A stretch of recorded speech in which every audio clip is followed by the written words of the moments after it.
And we're live. Welcome to the Purple Rock Survivor podcast. We are doing a live video podcast this week, so you can put faces to names for once. I am John. My co-host is Andy, and tonight we're going to talk about the premiere of Survivor Cambodia, also known as Second Chance. Hopefully you spent the entire off season following all the stuff we did on purplerockpodcast.com, but if you're new to us, then welcome. We're finally going to talk about a new Survivor episode again. Andy, what did you think of that premiere? I was impressed, actually. And part of it is because we've been waiting so long that... Welcome to the Purple Rock. Oh, what just happened there? We are doing a live video podcast. Just hold on a second. So you can put faces to names. Hey, everyone. This is live TV we got going on here. Andy, and tonight we're going to talk... And apparently the YouTube is working. Okay. We want to keep our amateur status is what's happening here. But yes, and now you're getting a peek behind the curtain. We edit this stuff out all the time. I was happy that it came back. A big part of it is it looked phenomenal, right? Oh my God. I'm an RTV nerd, a radio television nerd. Who actually listens to radio anymore? Anyway, and it was beautiful. For those of you that are into that sort of thing, they shot the challenge in what's known as the golden hour, because it's like sunlight is perfect, everything looks golden and beautiful, and it looked awesome. And then they super saturated some of the scenes that just looked great, especially in the intro. Yeah, yes, it was beautiful. How does this show not win Emmys? Because the Emmys are stupid. Yes, they hate the idea that they have to give awards to reality TV shows, so they just check the same box every time, or almost every time, and it just so happens to be a show that really has no cachet or popularity. So the Amazing Race is of no threat to people. You give it to a show that's been doing well, that won its demo again last night. Suddenly you're almost accepting that reality TV is a thing. Give it to the Amazing Race, no one cares. 15 years later, Survivor's still winning its time slot. Pretty impressive. Yeah, and I'll say another reason why it looks so good to me is I spent the summer watching a lot of old Survivor. Pre-HD. Yeah, pre-HD is rough, man. It is. It's tough.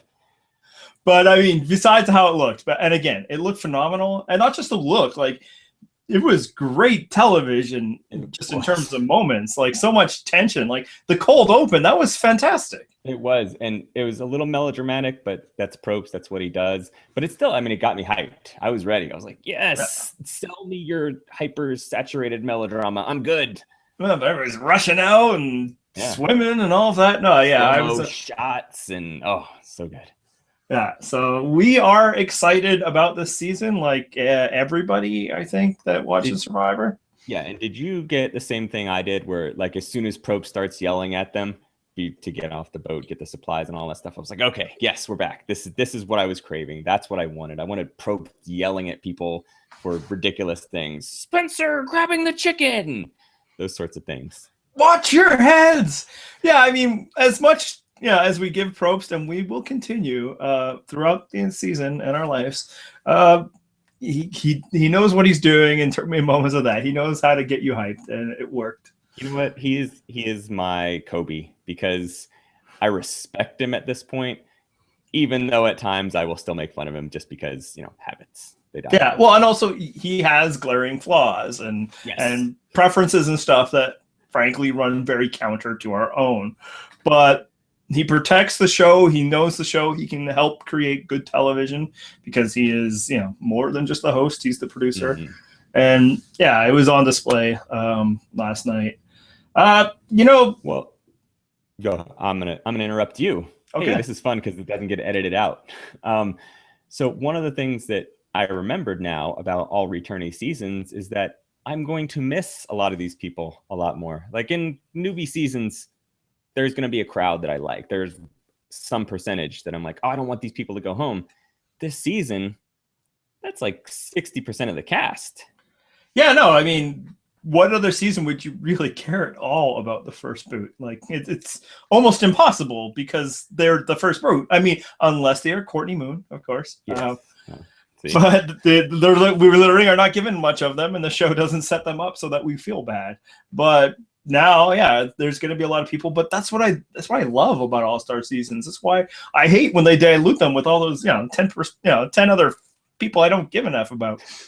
It matters. It always matters, because either you're upset that somebody left, or maybe you're pretty excited that somebody got beaten. But it all matters. Now, at a certain point in the season, we'll probably get to some doldrums where it's like, okay, yada, yada, yada. But not now. Even if you were not pro Vetus, and I think you were lukewarm, and other of our viewers were probably anti, and some were pro. I was more pro. He was a big character. A big potential player, and he's gone. Yeah, I mean, and that's the thing, is there's going to be most of these pre-merge boots, probably, unless it goes a certain way, which I don't think it will.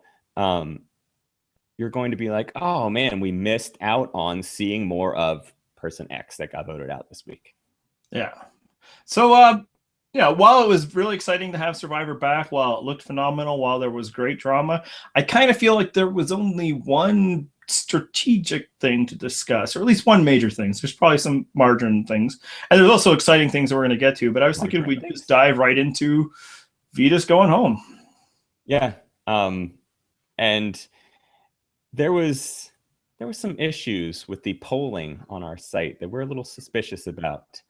We had a prediction poll up on our site, which is at purplerockpodcast.com, and we noticed soon after we put it up, there was a large majority that voted Vetus, and we got really suspicious, because we would have totally understood if it was Cass, because and she was the other large majority. Yeah, and we were like, okay, well, fine. I understand why you would pick Cass. I don't think it would be Cass to go first, but I get why you would say that. So then when it was Vetus, I get why Vetus would be first, but I don't get why such a vast majority would be like, oh yeah, Vetus is the one. He's gone. Yeah, it was like 42% Vetus, and like I think 18% Abby, and then just a couple other people. I'm like, really?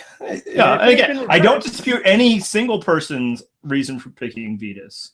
It happened for one, and there was a lot of stuff pre-game that suggested that he could be in trouble, but just that it became such this like instant groupthink that it was just kind of like, and then you kind of start looking into it a bit more. There were spoilers out there. Yeah. And according to you, I haven't looked into this, but I guess there's spoilers potentially for next week as well that are fairly common. So we might skip that poll next week. Maybe bring it back after that, though, because it is fun. Yeah. So honestly, people let us know if you want us to try it. What we just want to avoid is, we would hate to spoil it for people. We hate for people like not want to come to our site because they're afraid that spoilers lurk. And we also would hate to go to our site because we think spoilers lurk, because spoilers suck. Yeah. And if you are the type of person that decides you want to do spoilers, just shut up is all. Yeah, just go talk about them where people care to talk about them, not to us. And that was the problem too, is that, halfway through that episode, both of us were saying, okay, well, they were right. It's Vetus. So, yeah, when you were primed for it, you could see it coming. Yeah. But, I mean, I do think the episode itself set up, it was clearly Vetus or Abby. And I think that the big question coming out of that is, how much of Vetus going home was a result of his actions in the 3 days that he was on there, and how much was it predetermined by things that happened before the game started, and then, the hands he was dealt when he got there? I mean, it's partly pregame. If you watched those pregame alliance videos, you know what his pregame alliance was. And I think there's probably some evidence to suggest that he had links with Sierra based on some of those pregame interviews that we saw. But, I mean, he's screwed by that because he didn't have the numbers with his alliance. He had what amounted to a 4-person alliance. Was it even 4? Yeah, it's 4-person alliance counting him. And you still need numbers there. So you can say, yeah, he got screwed by pregame alliances, but at the same time, there were free agents there, and he thought he was safe enough with his alliance that he didn't work hard enough to solidify those other free agent votes. So, yeah. See, I'm not going to say he was screwed by, the way things shook out or pre-gaming or anything like that. And to his credit, in his exit interviews, he's also not saying that he was screwed. But I will say that I think the story we were fed is probably half truth at best. I think the people that were, at least the majority of the people that voted for Vetus last night, wanted to vote for Vetus before he had said anything to them. And I mean, for reasons like the way he played before, for reasons like the rumors and, true or not, I'm not saying they're not true, of the pre-gaming he was doing, maybe with Brad Culpepper or whatever. But I mean, we saw it. We saw it in pre-game interviews. Shireen and Kelly Wentworth wanted to, they were targeting Vetus. And I think on the preseason podcast, or at least within our own discussions, I suggested, wrongly, that I was like, well, that's all well and good, but it's not going to be up to them, so I'm not worried about it. And bravo for them. It was up to them. So it was up to them. They saw Vetus as a target. They, because he, if you look at the other side, he's far more threatening, strategic than any of them. And also because he came off as somebody untrustworthy and smarmy. The episode kind of fed us like he dug his own grave. He was very smarmy. He turned people off. I think they were already turned off. And some of it, when I say pregame, is Ponderosa, because it sounds like a lot of the conversations was they were just getting a bad vibe from him there.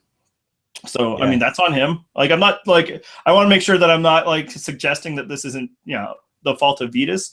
What I am suggesting is I think it's less like he did this to himself in these 3 days so much as this was primed to happen to him. The other side struck fast and first.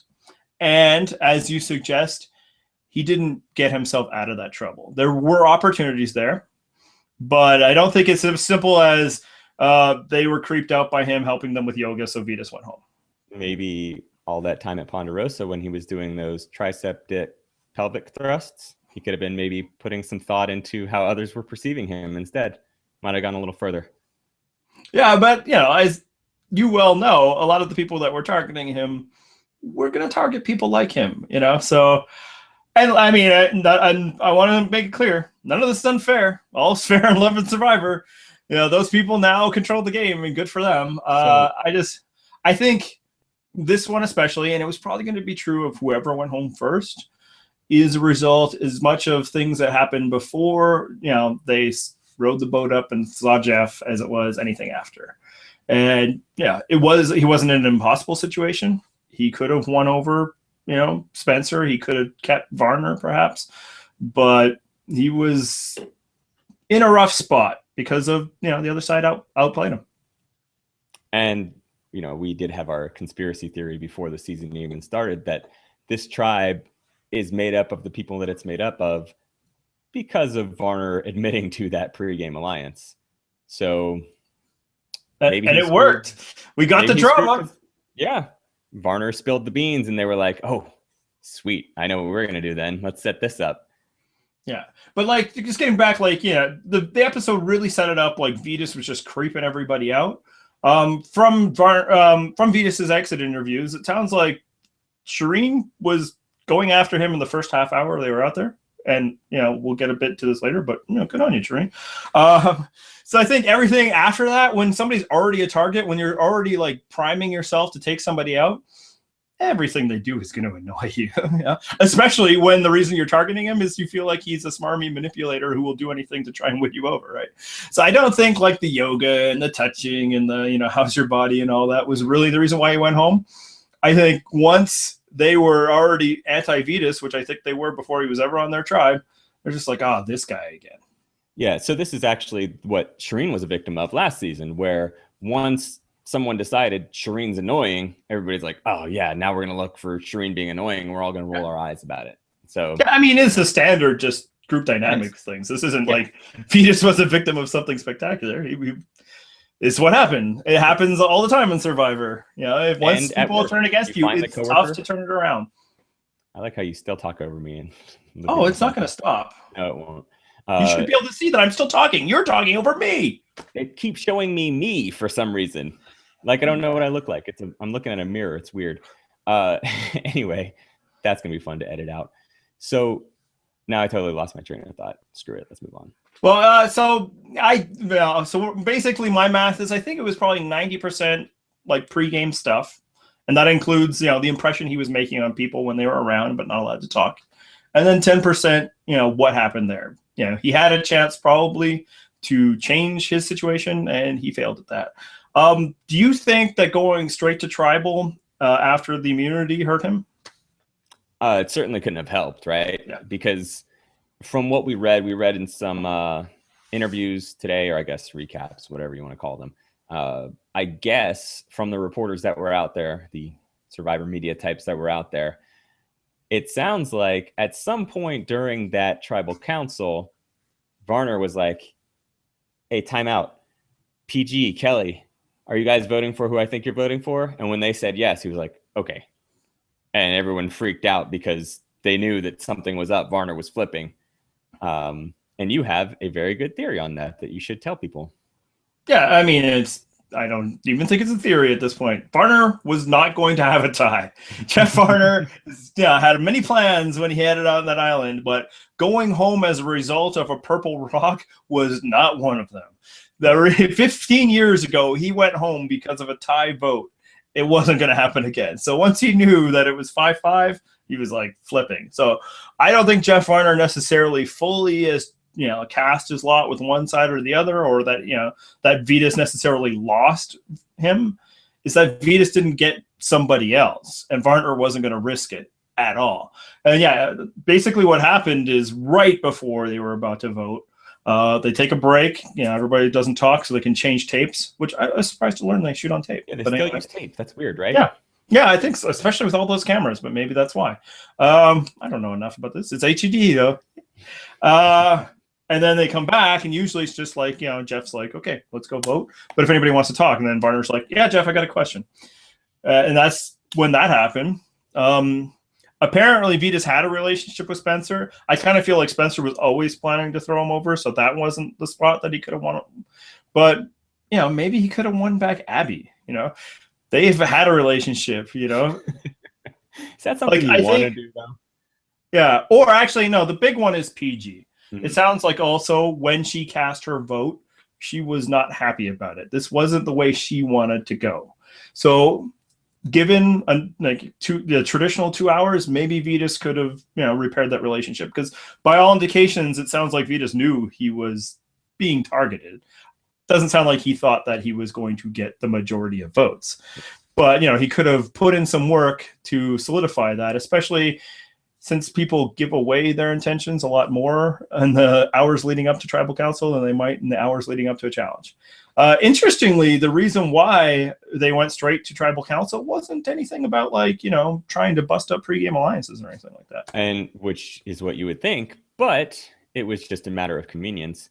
I think, though, that was one of those things where it can be two things. It was they wanted to get that golden hour shot that I was talking about earlier, because it did look very pretty. I already discussed it. Yeah, and torches are far more interesting lit up when it's not sunlight out. It's just a thing I've heard. Yeah. I've heard that fire looks nicer the darker it gets. But yeah, it was the same thing. They wanted the beautiful shots. They got it. And then they were like, okay, well, now we have to do a tribal council. It's getting pretty dark. Let's go right now. Yeah. Now, the one thing, if it was planned, and it sounds like it wasn't, it sounds like it's seriously just a practical matter of it's night now and we can't film at night at camp for strategy discussions, so we got to go to tribal council. I don't think it's a good pre-game alliance busting up technique to not give them more strategy time, because at that point, don't you just default to what your pre-game plans were? Yeah, pretty much. Unless the one possible thing that it could do is if your alliance hadn't already picked the target, although really, if your alliance hasn't picked the target, your alliance has failed. Then it could screw your plans up potentially. Yeah. So I don't feel like it's a move I'd like to see going forward. In fact, I'm encouraged to know that it was, a practical concern that chose it. Because I do worry that, that some of the best moments in Survivor history is the scrambling leading up to tribal council. Right. But I was fine not this time because, I hope there's a lot of different stuff this season. Yeah, and one of the things that is going on this season, at least in the first episode, was the old school versus new school plot line, which I kind of expected that we were going to get. Were you surprised that we got that? No, I mean, we've said in the past the biggest split demographically in any season of Survivor is never male, female, or anything like that. It's always young, old. And yeah, obviously this is more about, older season versus newer season necessarily than age, but the way math works, typically if you're from an older season, you are older now. Yes. Unless you're Wigglesworth, who was super young in Borneo and thus is, in the middle now. But she seems like an old watch where you go whatever age she is. Well, because she doesn't own a TV.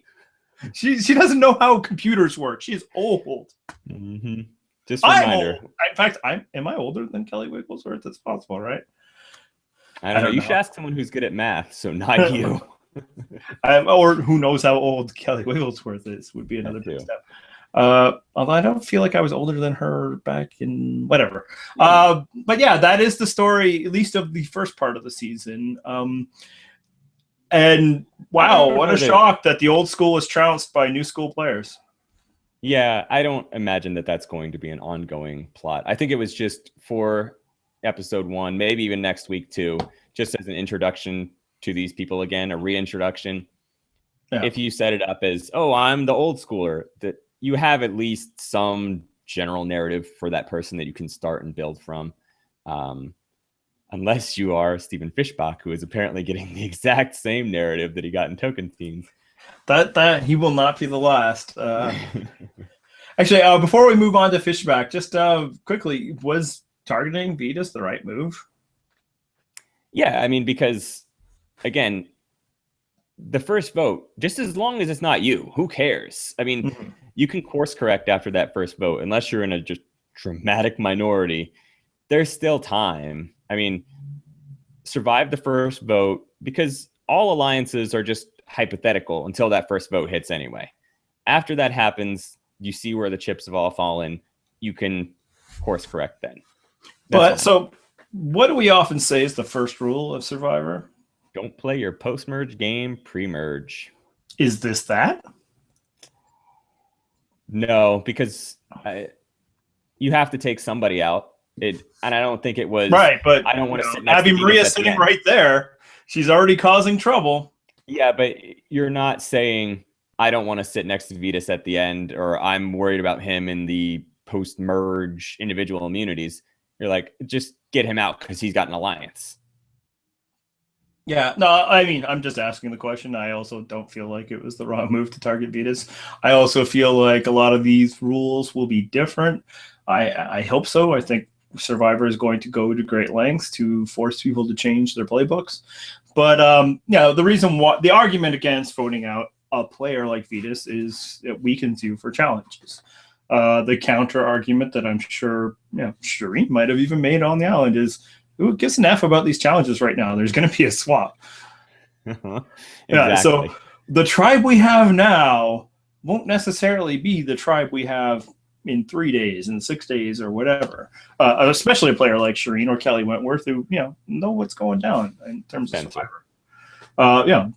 Terry or Wu might not understand that. So then, yes, if it's like we need to get rid of a threat for our continued existence, because if you're not a challenge beast, then what good to you is it to promote the idea of let's get rid of people who are bad at challenges?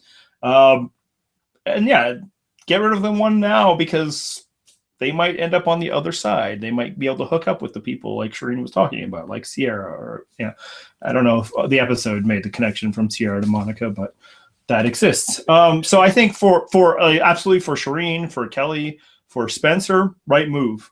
Was it the right move for Jeff Farner? Yeah, because again, he survived that first vote. Same with PG. Like, as long as it's not them, they did the right thing. Yeah, but here's the thing. PG and Varner had the power within them to decide, it's not going to be us. It's going to be Abby. And that PG is the one person whom I wonder if it was the right move. I think my decision is, sure, because they could flip next week and give her to Abby. So it's not that big a deal. And doing so would gain a level of power. Exactly. But do you want to be the person that's on the receiving end of Abby Maria's benefit of the doubt? I'm actually a little surprised that PG didn't push harder for it to be Abby. Yeah. But at the same time, they went right to tribal council. So she Yeah. had no opportunity to make that push. Yeah. So, I mean, my final assessment is, yeah, sure. I mean, you got a win under your belt. Now they have a little bit of control. What will happen next is what will determine whether it was truly a good move or maybe perhaps a bit much. But yeah, let's jump over to Bayonne for a second. Let's talk the boring tribe. We got to do it a little bit. Yeah. Because there was one element of it, we're talking about how much we love the episode. There were some that made you a little bit sad, right? A little bit sad. You know what's funny is I love Tocantins. It's one of my favorite all newbie seasons. I love that cast so much. It's one of my favorite of all time. And Steven is a part of that too. I wasn't super excited for Steven to come back for some reason. I don't know why. Maybe it's just because it's been so long since I watched Tocantins. But man, from the first or second scene that he was back in, I'm like, I'm all in, Steven. You're welcomed back in. I want the love of Steven in my life again. And plus, you're going to sell me with the clumsy nerd edit, which is inexplicable because, as you pointed out, he's now the alpha nerd. He does CrossFit. He's actually an athletic nerd. Well, I did point that out, and I meant it at the time, especially, when he's next to Rob Cesternino or whatever.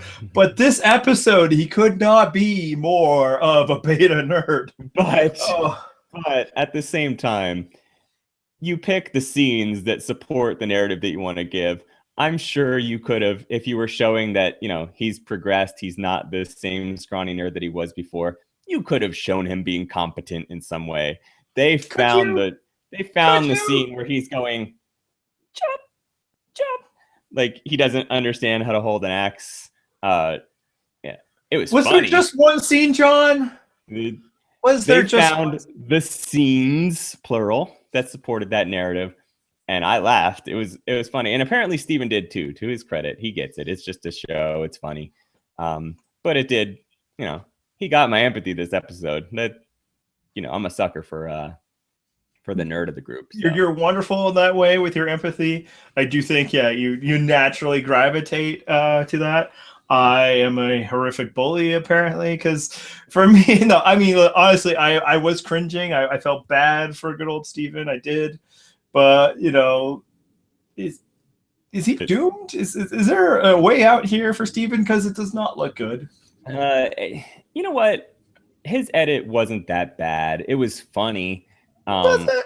It was. It was funny. Absolutely, it was funny. But was it not funny? And I think it was about as bad an edit as you can get in an episode in which you were not removed. Yeah, well, it was the Dodo Bird music playing, which always a bad sign. But remember back to last season, Mike ate a scorpion in the premiere and he's puking all over the place.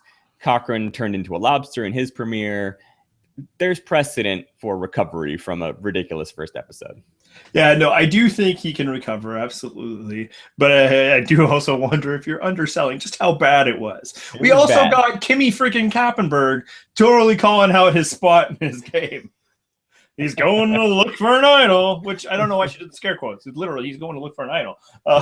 Jeff Probst buried in the middle of a dirty lake. You're fooling nobody. And what really happened with Steven, which I think was the most cringy of the moments, was he clearly just reverted back to everything he was afraid of and the nerd he was, instead of the confident wine and cheeser podcaster, probably a successful, professional person. And he's podcaster's arrogance. Exactly. Come on, man. You're letting the podcasters down, Steven. And your word sympathy is true. I totally get it because, wow, he got a worse draw than Vetus. Because, which of the guys is he going to relate to? These three Adonises? Or, 2 plus a former aged Adonis. Adonis. Yeah, or JT's older uncle. It's just it was a tough spot for him. And I love that the episode said it's like, well, I can't really do much with trees. I can't really build a shelter. No, I don't really know how to weave palm fronds. It's like, what can you do, nerd? What can you do? I'm not so good at outside. So, which was his story before. It's like, well, yeah, okay, but you're an all-star, aren't you? Do something. yeah. The one thing I will say that might actually be the worst thing about that edit is he was searching for the idol right away. Do you think that's a good thing or a bad thing?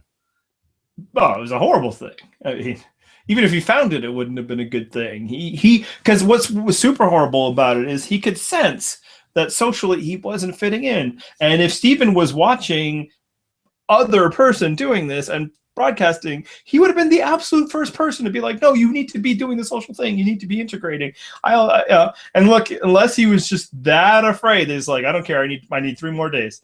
It's like, dude, you need something. You can't do that. You're causing the very thing you were afraid of. And it was just like this snowball thing. And my favorite part of the entire edit is when he himself recognized that. Yeah. It's like, they probably know I'm looking for that. Damn it, Steven. Yeah. That was fantastic. He knew what was happening. So besides the fact that Steven is now the outcast of the tribe and everybody else is bonded around that, do we know anything else about the Bayon tribe? The one other major bit of information that we got is that the Alphas plus Keith seem to have formed an alliance over there. And we'd gotten hints from those pregame interviews, especially Jeremy's, that this might be coming. And I kind of like it for all parties involved in that alliance. What about you? It's the perfect thing that every one of them should have done. Yep. So it's kind of the scenario that I constructed for Joe long in the offseason. I think at Worlds Apart was ending when everybody's like, Joe's got no chance. Like, no, he's got a chance. He needs to be around some other alphas, which there are plentiful. You know, there's Savage, there's Terry, there's Jeremy, and they all got to be each other's meat shield.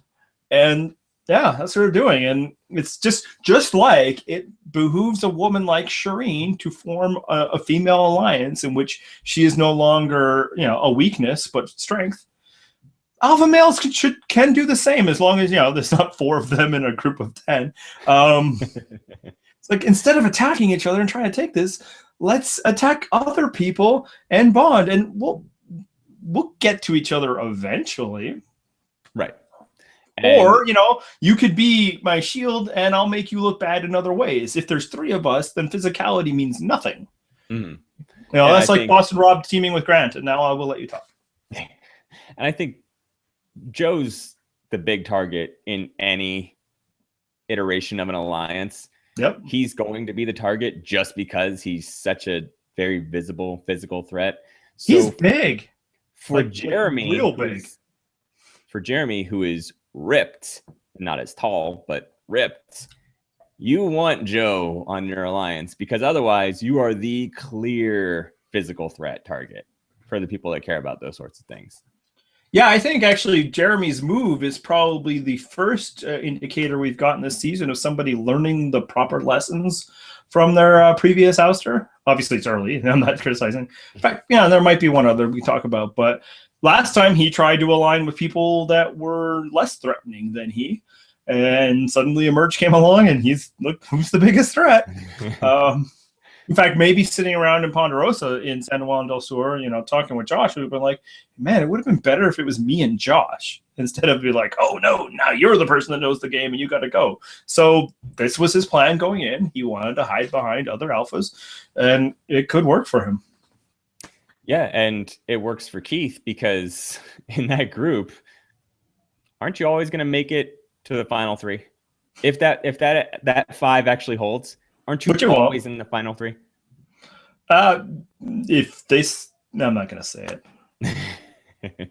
But that group won't hold to the final 5. But I'm just saying. No group we're seeing now will hold. If a group that we've seen in episode 1 holds to the end, then Survivor has failed at his job. Yes, that would be South Pacific, which was Survivor failing miserably at its job. Yeah, so the other thing in Bayon that kind of happened was surprise to nobody. Savage is setting himself up as the leader. Dad. Yeah, and people are perfectly happy to let him do that because most people run away from that experience. How are you feeling about that? Are you bothered that Andrew Savage is talking about families and alphas and that he doesn't trust Stephen Fishback? How... he has to figure out a way to bond with the people that are going to be in his alliance. I thought he did the best that he can. I mean, what's he going to talk to 24, whatever, how old he is, year old Joe?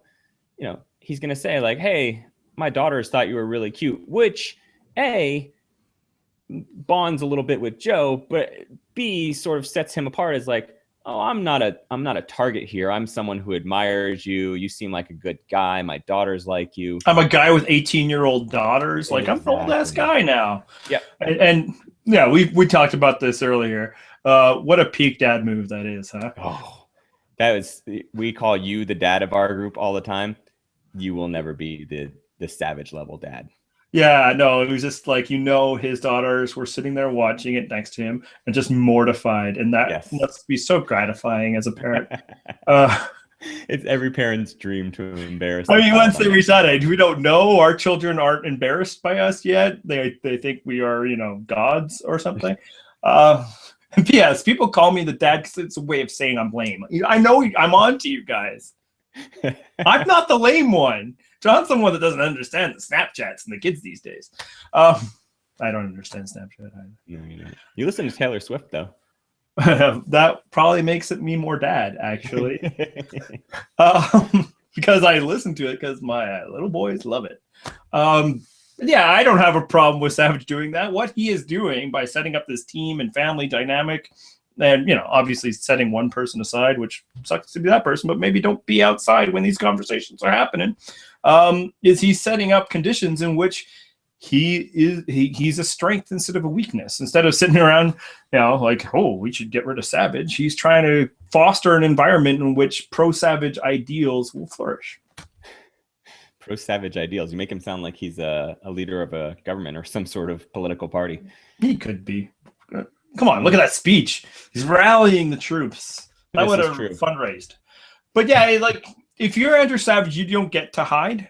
You can't play that game. So why not try to make people feel good and use the charisma that's probably gotten you decently ahead in life? And if you're targeting somebody like Steven, well, that's fine. That's Survivor.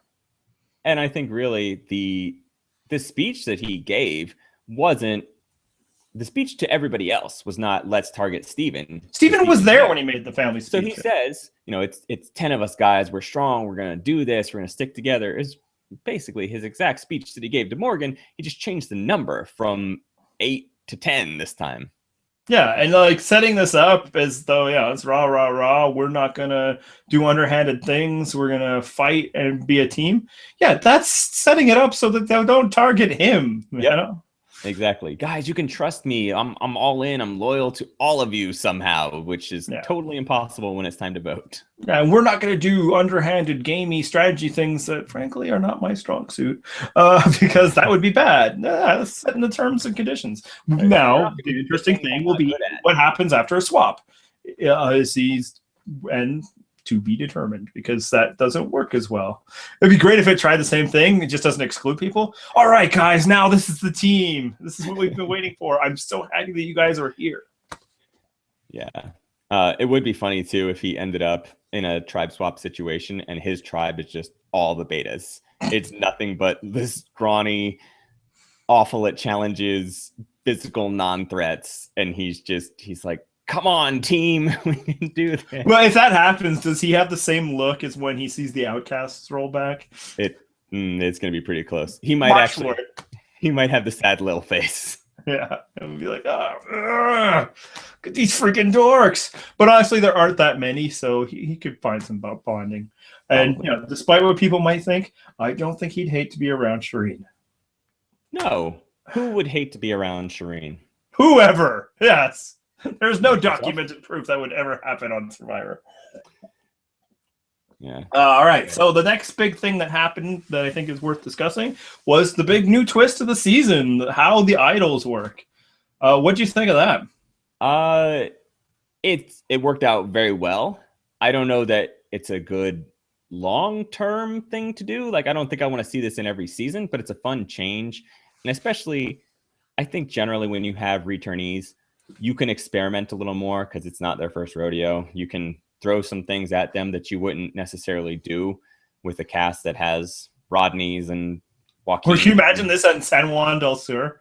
They just wouldn't break their brains. It would. Yeah, I mean, yeah. Let's not even bring up San Juan del Sur. No, I'm bringing it up because the person that it involved. Right. So we had known in advance that this was happening because this was in one of Probst's pregame interviews. Survivor themselves promoted it. Yeah, it wasn't some spoiler or anything. So we knew it was going to be at the challenge, and one of our followers on Twitter very astutely pointed out, if you have these idols hidden at challenges, the women are likely going to be wearing bikinis. There's obviously some that don't, but the women are going to be wearing bikinis. Where are they going to hide the idol? Kelly Wentworth was wearing a bikini top, but she was wearing shorts. And why is that, Andy? No, because she's the one that received the clue. She was able to plan ahead. The big question is, isn't it suspicious that Kelly is not wearing a bikini? But because Kelly is very smart, she came up with a reason.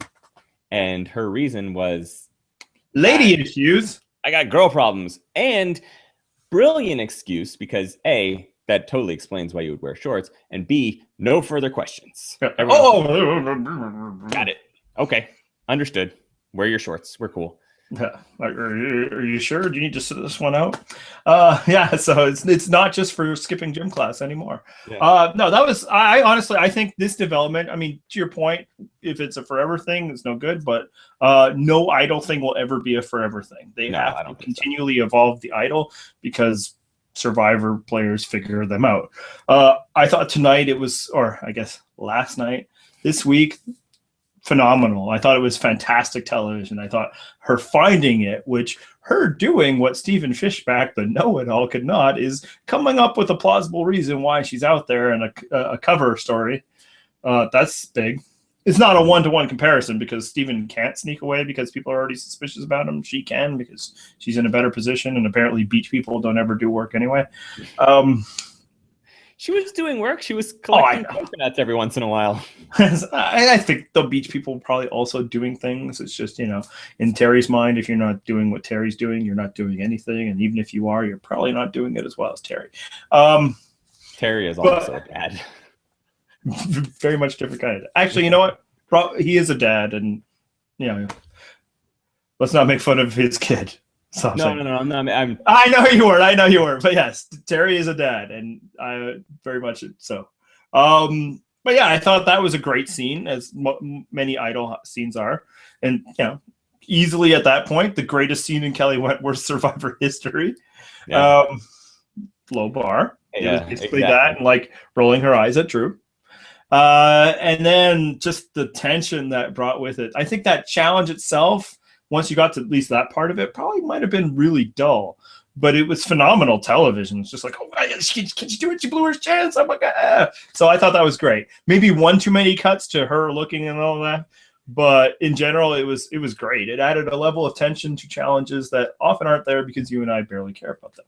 Well, and this is why Survivor is a great show, because they knew she had the clue. They had cameras fixed on her at every single angle. Once she hit that point in the challenge where the idol was hidden, they were not going to miss that shot. If she went for the idol, they were going to have a good angle of it.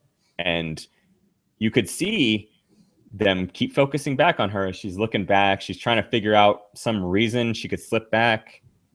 And then just finally, that she's either going to make an attempt or she's just going to look back at it and then have to finish the challenge and be disappointed.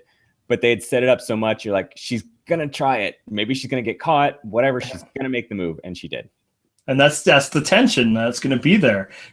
Are they going to do it? Can they do it? Is somebody going to notice? Is this going to be what throws them off? And that all great things. And it's heightened by the fact that if you don't do it now, that's it. You got to go find another clue.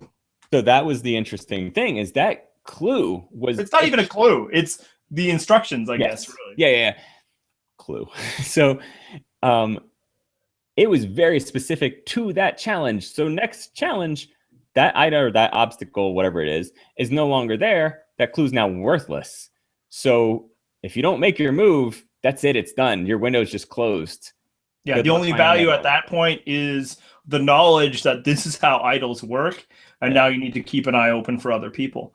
And apparently, like, it was only hidden for her tribe. There wasn't another one for Bayonne there, because if they don't get the signal that an instruction has been found, they don't hide an idol.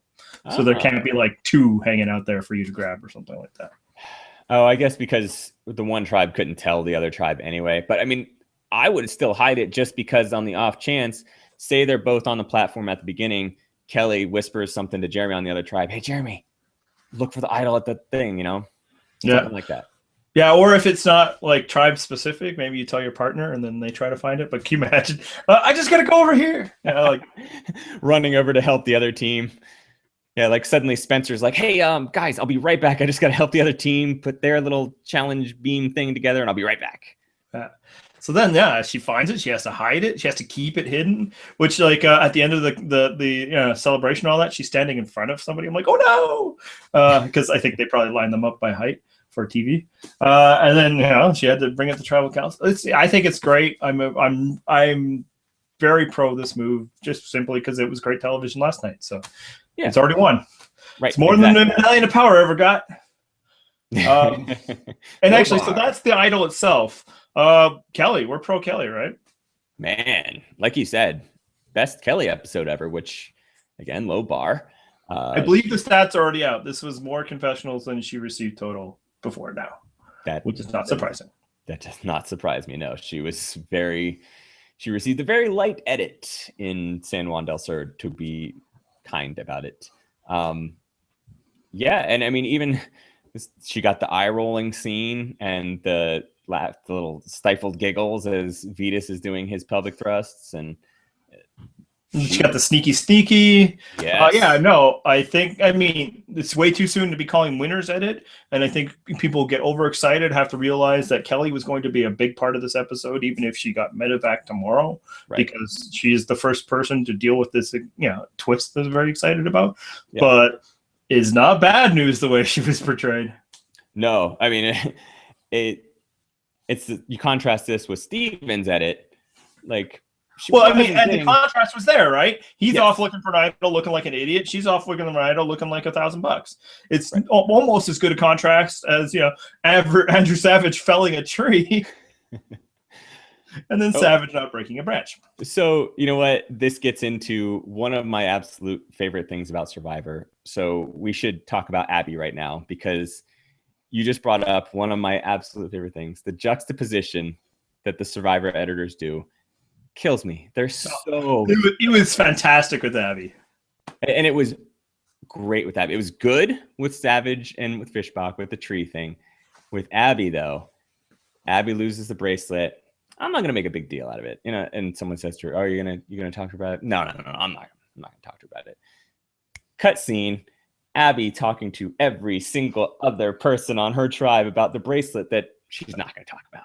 And it was interspersed with her continued confessional about how this time she's it's about personal growth, and she's going to tame the dragon and all this. And it's like, that was brilliant. I loved it.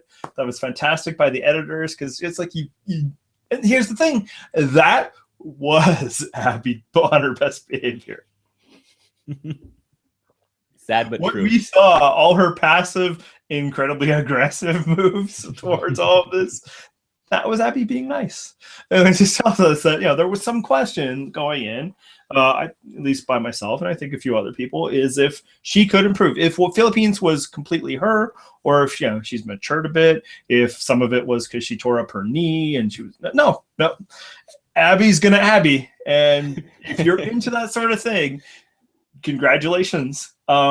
Myself, I remembered why I didn't really enjoy watching her in Philippines. So I believe it was you that said in our preseason preview, maybe Abby has matured. It was. And I said, Abby's in her mid-30s. You do not mature once you hit your mid-30s. What fooled me is she seemed to have a good perspective once she was voted out, that indeed there were things that were her mistakes. Interestingly, I didn't believe that perspective this episode. I was like, I made some mistakes. It's like, I don't agree that you actually feel like those were mistakes. Yes, and one of our commenters on our site, Sharkules, I think it was saying that the producers probably said to her, okay, we have a list of 40 of them. Just give us your top 3 and we'll show the video of them.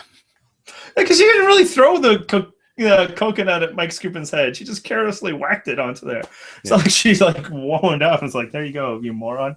And you know what could be the journey in that as Philippines is airing and after it aired, she actually did have that moment of clarity because she took a lot of heat and she got to see that, and there was the knee thing. But since then, she's basically been celebrated as one of the great villains and bitches in Survivor history, right?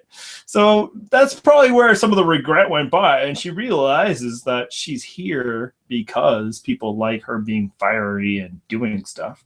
But at the same time, I think she realizes that to win, she can't do those things. And it is at least an interesting struggle. I wouldn't mind if that struggle was over next week. Yeah, we'll get to that later, though. But, I mean, really, though, why is someone stealing your bracelet? That's the best part of it, is that you could tell that she really thought that somebody was after her bracelet. Like she wouldn't like as much as she said benefit of the doubt, like just recognize that this is probably just an unfortunate coincidence and things will turn up. It's like, oh, my friggin' bracelet, who's messing with me now? Yeah. And interestingly, in a different All-Star season, she would have been right. Probably true. So what did she think is going to happen? Like at some point, 3 days later, suddenly PG's walking around flashing a new bracelet. Like, ooh, check me out, guys.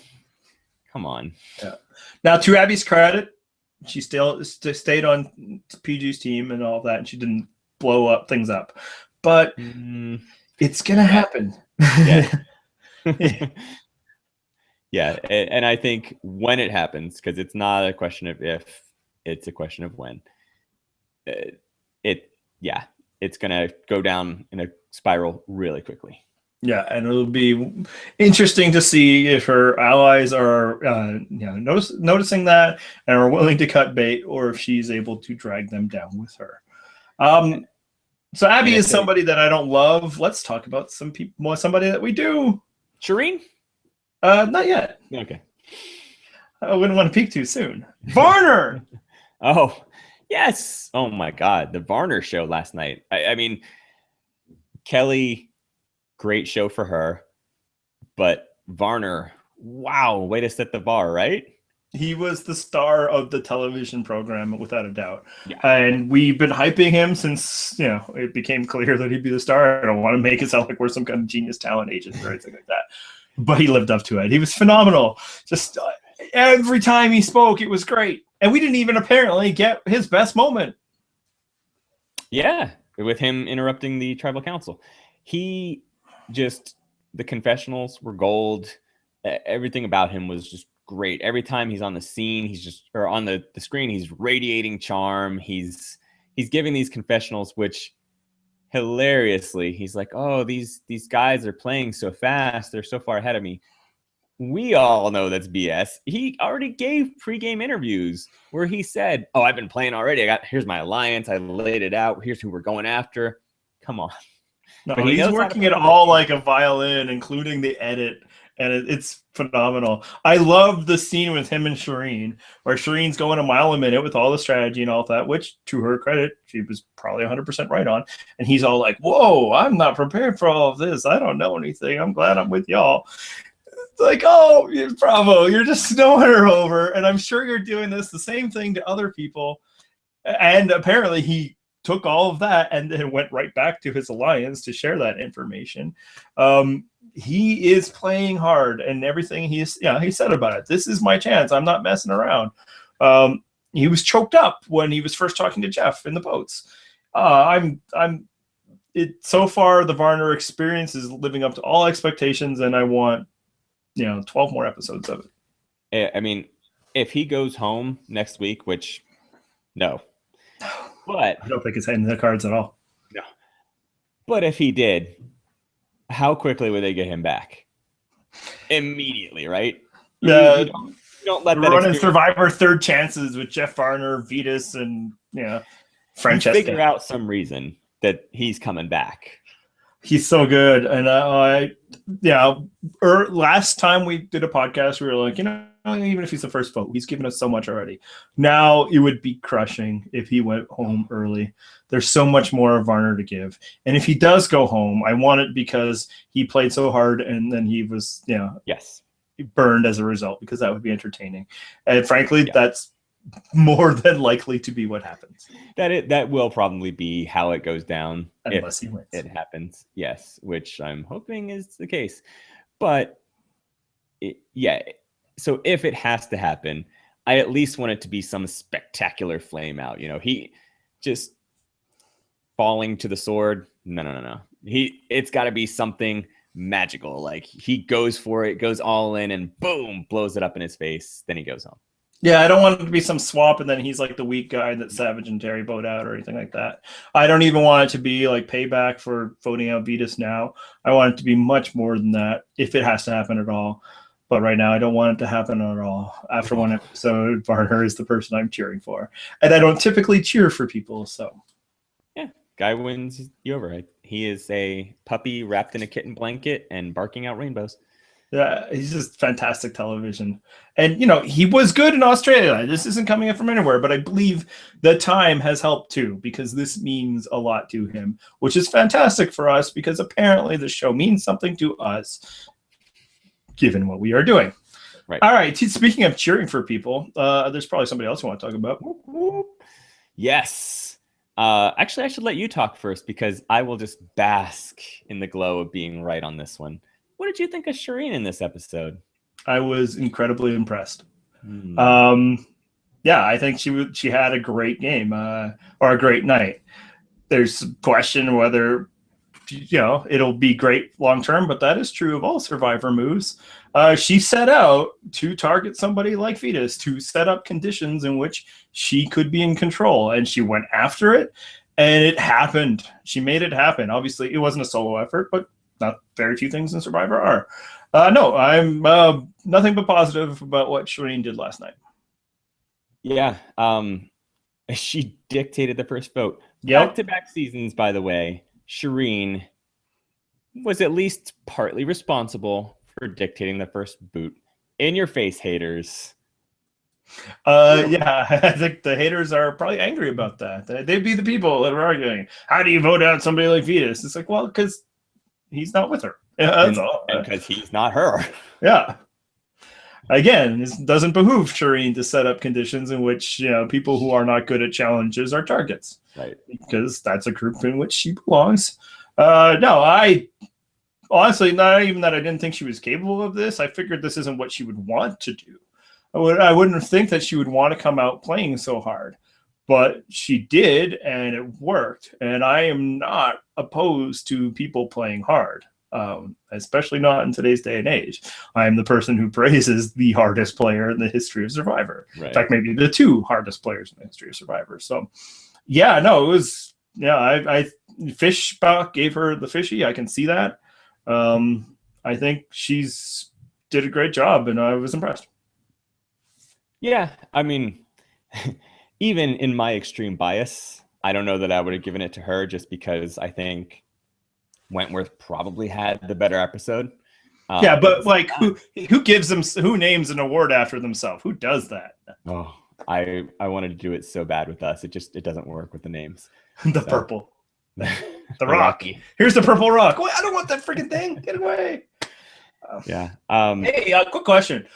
Clearly, Jeff Varner wearing a purple shirt is a shout out to us, right? There's like no question, right? Obviously. Oh, speaking of purple shirts. Aha!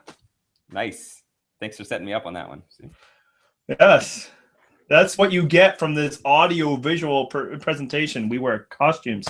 Yeah, for those who, by the way, are listening to this as audio, I am wearing the Matt Singh Tribe shirt with all of the names, and it's in purple and white because I am team colors tonight. Yeah, the host of the Purple Rock. But yeah, I mean, I interviewed him in the preseason, so clearly he loved the email exchange so much that he dictated his outfit by that. Obviously. So yeah, I think Shireen did great. What do you think this means for her going forward? I had said before the season that we've never really seen, apart from that after that first episode in Worlds Apart, we haven't really seen Shireen play from a position of power. Mm-hmm. So it's going to be interesting to me to see how she deals with it. I mean, this is a first for Spencer too, and yeah, and Kelly Wentworth. Well, I mean, at least Kelly Wentworth was on a tribe. Yeah, that Kelly she got had through. some experience with it. I mean, sort of in the same vein as Shireen, where she, she was in the majority for a vote. But this is a new experience for all of them, and I wonder how they're going to handle it. I actually wonder more about how Spencer's going to handle it than Shireen. I think Shireen is probably used to being in a position of power in everyday life, so I don't know that it'll necessarily screw her game up. I think it might with Spencer, though. Yeah, no, I can see that. I'm my potential red flag is that she gets a little power hungry. And I mean, if it works, then great. Again, I'm all for power games if you can do it. It's just hard.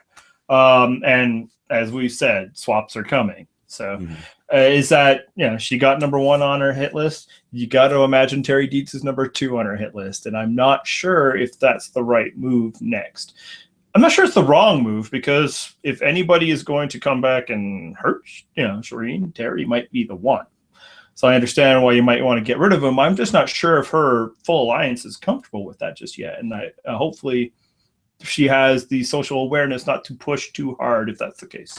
So I actually wondered why he wasn't her first target. Again, like you said, there was probably just some pregame notion. Okay, he's our first target. So he was there. He's their first target. Terry does seem like the more likely target, and you're right, he might be number 2 on the list. I think what it is Fetus is far more threatening game-wise than Terry. That's a good point. Terry is a lot more predictable in that sense. They took out the brains of the operation. Yeah, and really, that's the way to go. You don't have to worry at all about Wigglesworth or Wu or Terry. So yeah, if that's your choice, really, what they should have done is take out Varner. Good thing they did not. He is perhaps the true brains of the operation. So that is, I think, a thing to watch. I'm not necessarily going to concern Troll about it. I think she struck first, scored a big win for her side. And it'll be interesting, for the reasons you laid out, to see where it goes from here, because these are success virgins in the game of Survivor. There's going to be a lot of those this season, though. I mean, that's a great point. I mean, not a lot of superstar successful people here. Right. In fact, one of the more successful is somebody who's floundering right now, and Stephen Fisher. And that's what I was going to say, is even him, he got to the end not really being in a position of dominance for 90% of the game. Touche.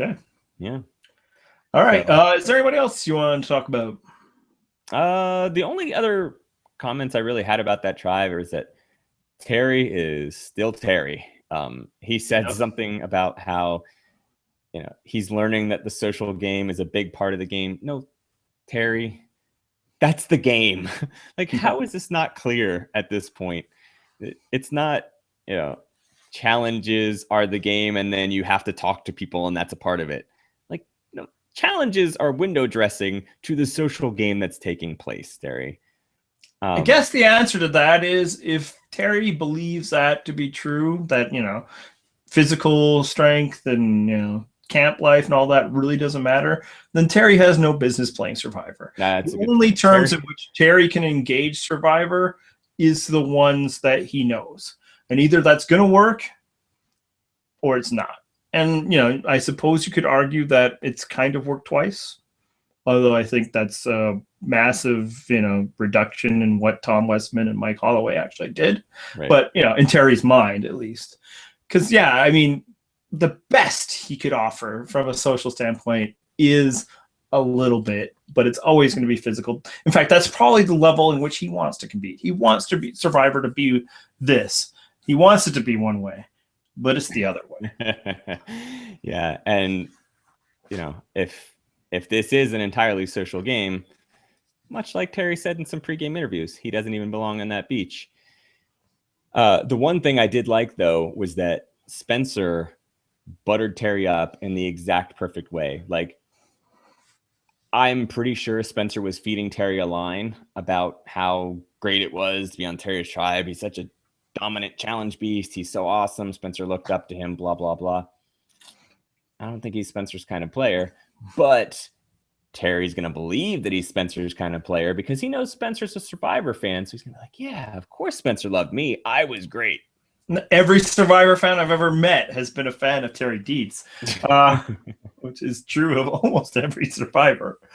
Yeah. Mayalka has probably got a whole people like, you are fantastic.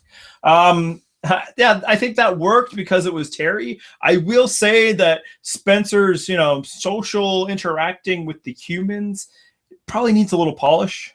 At least judging from that scene. It felt a little awkward, a little stilted, and I can relate. Like, it was like he was trying the playbook and he was saying it, and then he kept pushing a little far past the sale, like it was his rehearsed speech as he was going up to Terry Deeds. And it's kind of like, hey, I got it, buddy. You love me and I'm great. And my kids think you're cool. Let's go build a shelter. It's just, I think there's still some muscles that the young lad need to work out there. He's getting there. I mean, to his credit, he's extremely mature for his age, but he's still under 25, and we all know they are the worst. 22. I love that. I love just like, I've learned so much in the year? You've learned nothing, Jon Snow. Nothing. And it's funny because you will look back on that quote in a few years, Spencer, and just facepalm. And I should add that he actually probably has matured a great deal since like pre-Game Cagayan. But, there's a long journey, Mr. Spencer. All right, so I guess we usually predict who's happening, what's going on. We're 0 for 2 to start the season, so it's pretty good so far. I guess 0 for 1. We don't know what our winner picks are on because that's true. I not yet. Luckily avoided predicting Vetus. This is kind of my team. Yeah, let's do predictions because I think you and I are both on board with the theory that if it's Takeo again, might be some drama there. Yeah, so quick ad. We are going to try a new thing on the site where we're going to post the entire Purple Rock Pod website staff's predictions and little chats that we've done to try and figure out those predictions. Of the chat. Yes. So this isn't the first time John and I have discussed our predictions. So I can no longer throw out shocking predictions. The plus side is... Yes, because we didn't get to that. Stop showing behind the curtain. The plus side is John has been forced to actually think of his prediction right now. So as I alluded to, it seems like the next target for what looks to be the dominant alliance would be Terry, because Terry does not factor into Shireen's plans, nor should he. Terry is not going to vote for somebody like Shireen to win Survivor. Terry would try to bro up with people on the other side in a swap or merge scenario. So that makes sense. I just don't know if Varner and PG are going to be down with that. And they can go wherever they want to go. They could flip back to the olds, the now strategically less strong olds. And obviously Wu is the olds. Or maybe they could form something in the middle. And I that's why I think they might need to be willing to sacrifice somebody. And that somebody is Abby Maria, because she's going to make your life more difficult, especially if you're PG. Yes. That's my prediction. Not even just especially if you're PG. You could have stopped that sentence right there. Well, from the evidence thus so far, PG. But yes, okay. You're right. PG was just but the first. Right. The first of probably many if she sticks around. And I was in complete agreement with that because I think Varner and PG seem to have a bond that I did not anticipate. The one thing that I think might happen is the majority of that tribe could just be like, it's Abby Maria this time. Like, we're all in. Like, I don't know that it's going to be one side against the other. It might end up being all them unanimously voting out Abby Maria. Yeah, and that could be a good way of patching up the bond and trying to reestablish relationships with everybody in case of emergency or swap scenario. that it's like, this wasn't about us versus you. This is about Vetus, and let me tell you about all the things we heard he was doing, blah blah, and the way he made us feel and all of that. But we want to work with you, Kelly Wigglesworth. We want to work with you, Wu. And actually, another interesting note possibly is Wu seemed to know that there was two ways this vote was going to go at some point. Not a tribal council. That's why he was like, I don't know what's happening. I think. Yeah. Now it could be that he didn't know which way that the Vetus Terry group were going. Maybe they discussed another potential, like Shireen or something. But it could be that maybe Spencer or Abby Maria or Shireen had talked to him about voting out. Okay, maybe not Abby Maria. No, he voted for Abby Maria. They might have talked to him about voting out Vetus, and he didn't know which way things were going. It just sounds like that's what something that Wu said in the final tribal council. He said that there's been two different targets. One would be more easy. One would be more strategic. So it's possible that Wu still has bonds with the other side, and Wu has a history of being able to jump back to a majority once being blindsided in spectacular facial expression ways. Yeah, and I think the odds-on favorite for that was Spencer. I mean, I don't know that he's going to have some type bond with Shireen. I don't know about Wentworth either. I mean, maybe, but not Abby Maria. Well, one thing I'll say maybe why Abby Maria is that she, in pregame, suggested that, she was attracted to Wu and maybe she could work with him. And in the tribal council, it seemed like she was most hurt by Wu, clearly talking about voting her out. Yeah, that's Abby Maria, though.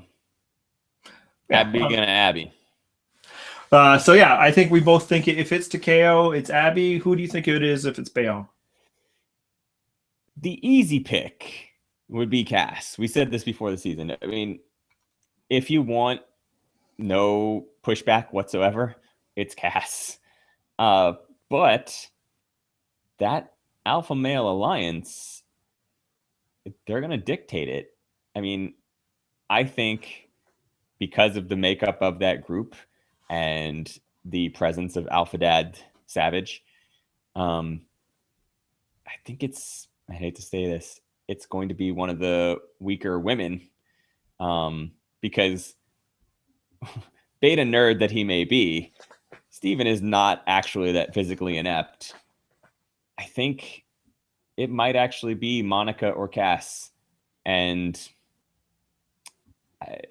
I'll say Monica. Why not? Even though I picked her to go far in this game.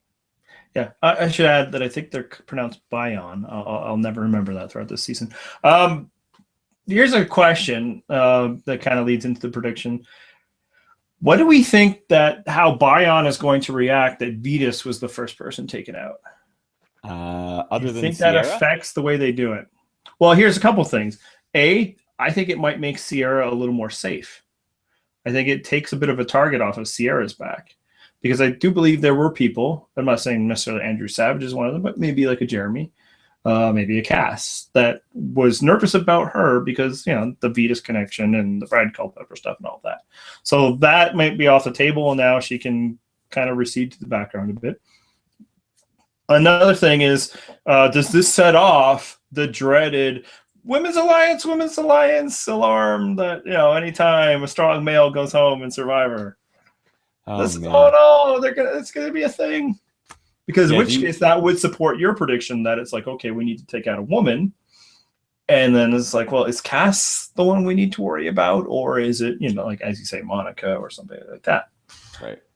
Another thing, and then one other way, and this, I'm just cribbing from Rob, has a podcast, I shouldn't say, is that they're like, oh no, now they're going, there's clearly like strategy going down there. And like those nerds took over or something, if they can even piece together why Vetus went home, right? Nerds. Yeah. And thus, we may need to take out our own nerd. Oh. And that's my prediction. I think it's Steven. If Bayonne goes to tribal council, I think it's just, there's so much momentum for that. I think they're also the boring tribe that is going to try and not do too much backpedaling. Everybody's trying to put it off for a bit. And it's just like, okay, Steven. Yeah, and I mean, you can make the case that we actually got to see the beginning of a Steven narrative arc in this episode. So if you started it here, you can finish it next week. But I'm not going to say that Monica can't have an arc that begins and ends in one episode. Oh no, I'm not. My prediction is Steven, if it's them, to kind of further the thought we had at the beginning of the discussion, I do think this isn't necessarily that Steven is doomed edit. I think it could be, as you suggested with the Cochrane comp, the beginning of Steven's arc of redemption throughout. What I kind of think is happening is Buyon's not going to tribal council. Yeah. I mean, I got that impression too. Why does Takeo seem so inept? They're not really. I mean, they have some people that aren't great at challenges, but so does the other tribe. Yep. Yeah. And that basically both tribes have a lot of fit dudes and then some less fit women because they're more interesting, right? That's kind of how it shaped out, is that the fans that carried the majority, and frankly, the choices we were presented with, liked a lot of the stronger men, and then the women were the more interesting ones. So I think another balance is Bayon has Tasha, and Takeo doesn't have anybody on her level. Well, maybe Wigglesworth. Wigglesworth showed that she's still physically capable. That was a long swim. Right, but for like a pure strength thing. I mean, she choked to the challenge, but that was more of a strategy thing, which, quick note, my girl Sierra was the one that was like, just get the pole right. Yeah, and then you'll do it. Don't screw that part up. Oh, she sounds like Jeff Probst. That's right. And I think the reason why she did that is that's what her mom did on Redemption Island in her season. In the Got the pole right? Yeah. If you believe some exit in her... anyway. You can't edit that out now. Oh, no! I'm not suggesting anything. That was John Fincher, and he was a major douchebag about it. But yeah, so I pick Steven, and I just hope that they don't go to tribal council. I think that's Steven's key to success. Surviving until the swap. Oh, okay. All right, I think that's the show, huh? Yeah, let's talk about where these people can find us. You can, of course, always go to our website, which is purplerockpodcast.com. It's like a mini podcast, only for your eyes. We had a live blog taking place on there. Mark wrote that one for us, and he collects some tweets. He throws in some narrative, and then you can discuss the show immediately after it ends. We have some really good commenters in there that are fun to interact with. We've also got... So we should just add that we're going to try to make that a regular feature this season. We are going to try on every Wednesday night to provide a home for this community that we have, and because frankly, the interplay that we have with you guys is probably the best part of what we do here, other than getting a chance to hear myself speak. And thus, please, if that's the sort of thing that interests you, if you want to take part in that, come on by on Wednesday nights and continue to comment Thursday when I can finally join you, because I'm on a different time zone and it takes forever to put my kids to bed. Yeah, and also on that site, if you're into Fantasy Survivor, you might still have some time to go ahead and pick a Fantasy Survivor team. You can pick 4 players. You can see the teams that are already taken. You have to pick 4 people, or a 4-person group that is not already selected. You can find that it's right in one of those featured posts right at the top of the page. What else we got? You can follow us on Twitter at Purple Rock Pod, or Andy. Purple Rock Andy. There you go. You can also, hey, why not let's plug our contributors as well. You can find at Purple Rock Emma, at Purple Rock Mark, and at Purple Rock Matt. You can't really find Matt there, but the others. You can see that he exists. Don't expect him to tweet at you, but he does exist. And we should add that for people that are just joining us for this show, that were before, we have moved our website. So it is purplerockpodcast.com, not the WordPress site. We are going to shut that thing down soon because it is screwing up our Google rankings. We are competing with ourselves, and it's not fair. We want to shoot up to number 1 when you search one very specific term, besides Purple Rock Podcast or Rupert Horrible Person. That was the best search term that I've seen come to our site in a long time. We are trying to engage a bit more with Tumblr this season, so you can, if that's the sort of thing you're interested, if you're interested in checking out the world of Survivor Tumblr, we are trying to curate it for people, and that is purplerockpodcast.tumblr.com. And that's kind of it, right? This will be on YouTube, and that's probably all we'll have on YouTube. Yeah, don't expect a lot of these because honestly, you're only getting this because I happen to be traveling for work. So I do not have kids running all around my house and I can safely do this without interruptions. So Yeah, and I'm mostly doing this because telling my 6-year-old son that I'm doing a video on YouTube is the first thing he's ever gotten excited about my life. he's going to be so disappointed when he finds out what it is. I know. He's like, why aren't you talking about Minecraft, Dad? Also, you're wearing a Superman shirt and you told him you were going to make a YouTube video. He probably thought, like, this is going to be great. Yeah, but he'd be like, why am I not Superman? Which I have that on other places in YouTube. But yeah, no, I think that's all. You can send us emails, but we don't check it that often. Oops. That's your job, and you fail at it constantly. My phone wasn't updating. Yeah. Anyway, we hope you've enjoyed this episode. We thank everybody for tuning in, and we're really excited about the season, and we're hoping that will continue because apparently we're not as good at this when we don't like Survivor. True. One more thing. You should subscribe to us on iTunes, and you should leave pleasant comments, only 5 stars, about how amazing we are because we love to hear how great we are. We tell ourselves that all the time, but it's nicer to hear it from other people. Yeah, only if you got good things to say. If you have bad things to say about our show, please leave the comments on our website because we love that too. Yes. It's actually a super fun thing for us when people say bad things about it. We share about it. We laugh because when you have the level of unearned arrogance that John and I have, you can't deflate that by weird bad comments on the internet. So, bring your hate if you need to. It fuels us. It's so good. But yes, you can subscribe on iTunes, or if you're one of those Android people or whatever, we are also on Stitcher. Yes. And that's how are we going to end the show? We always play theme music. I don't know what we do. We just say, hit the theme music.